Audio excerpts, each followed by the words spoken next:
As it stands, there are only 3 MMOs on console, specifically PlayStation, worth playing. That is Final Fantasy XIV in the #1 spot, Black Desert Online, in which Pearl Abyss doesn't really give a fuck about the console player base, and PSO2 NGS. Sega's just out to milk everybody for their money in terms of that game. They're going through a lot of shit right now. I've made tons of videos talking about the faults and the issues with PSO2 NGS, but we are seeing more and more gacha games being ported over to console. So what does that mean for people who play MMOs? That means that we're going to see more gacha games than MMOs be put onto console. Now there are some MMO releases coming later on in 2024 this year, but there's no definite date, no confirmed date at all. I know that Blue Protocol is one of the most anticipated anime MMORPGs supposed to be coming to console, but Amazon has already killed that hype by coming out and saying, oh, we're going to censor the shit out the game. So players are already saying we're not going to touch it, or we're hoping that if Microsoft does get the game, they'll use the original Japanese version rather than the censored version. So that's what's going on with that. So people aren't too hyped about that. But if you really want to look deeper into it, devs/studios, they're not making enough MMOs for consoles at all. And I blame that on Microsoft and Sony because they probably take the studios through a lot of hell,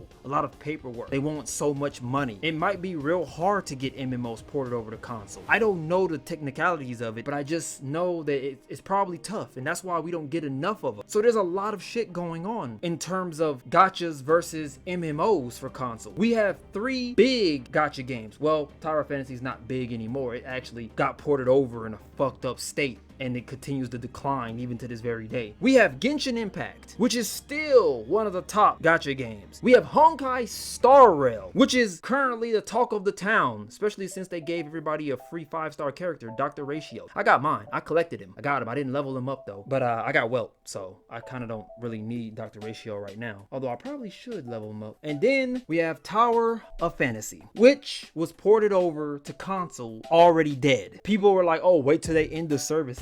Trust me, bro. It came out for PlayStation, not Xbox. It was signed exclusive for PlayStation. They have to keep it running. Even if it does shut down, Tower of Fantasy has to keep running on the console at least. And then later on, it might shut down from console. Much like how Trash Unleashed, aka Blessed Unleashed, shut down on console. Besides all that, man, MMOs, we're not seeing enough of them. Devs aren't making enough of them, and they're not coming over to console fast enough. We're probably going to see some of the next biggest gacha games get ported over to console, while MMOs become a thing of the past. And this is a scary future that we're heading into. I just want to alert everybody to it because it's going to become a thing. We're going to see more gacha games. We're going to see gacha MMOs, gacha RPGs, all sorts of gachas coming into console, but we're not going to see too many authentic MMOs come to console.